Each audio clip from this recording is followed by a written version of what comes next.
Okie doke. So we're going to start out with the lab where you don't bump the camera. You remove the air box and check an air filter. This is later on in the year, but we're going to go here anyway. It's as easy typically as 1 to 2 clips, sometimes 4. Sometimes you also have to unscrew the intake piping going to it, but you can see the mass airflow sensor here. You lift it up out of those tabs, slide it out of that groove, pull it out of the way, and boom, there is your air filter. You can see this one's clean and new.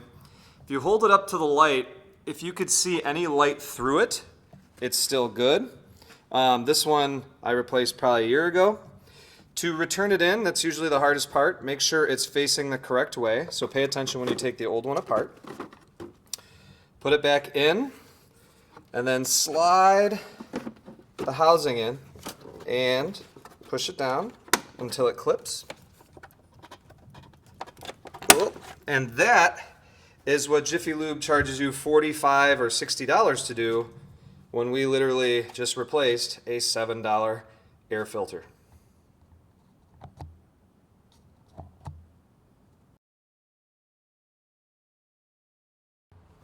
Okay, to check tire pressure, the first thing you need to do is remove the valve cap.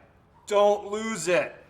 Then you take a tire pressure gauge, firmly press on it, and read what it comes out to. And if you look, it's too darn bright, but this has come out to roughly 15 psi. How do you know what the proper tire pressure is? Well, first you don't get your tripod stuck on the lift, but in the door jamb of almost all vehicles, you will find a label. And that label, in this case, says, let's see if you can see it, the tire size or specification, front tire pressure 30 psi, rear tire pressure 29 psi. So what you then need to do at that point is get a tire filler, which is what we have right here, we use in shop. We hook it up to the air line, and then you will fill the tire up that way. Of course, I forgot the air line. And it's off.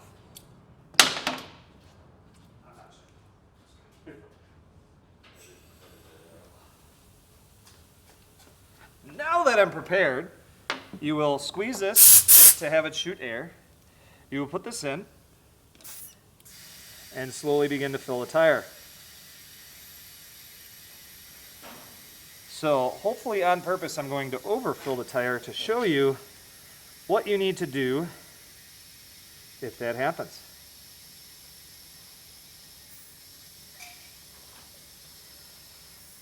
I know this is the most exciting thing you've seen all day. Then you check it again. And we are now at, there's no way we're at 40. Okay, I overfilled it to 40. Now, while this end checks the tire pressure, this little zip, or I don't know what to call it, sticky outy thing, lets the air out.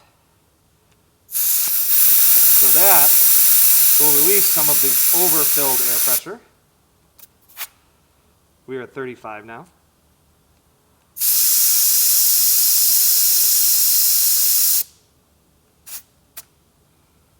We are at 34. And now, almost there.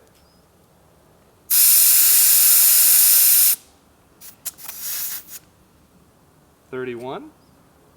Yes, sometimes it does take this long.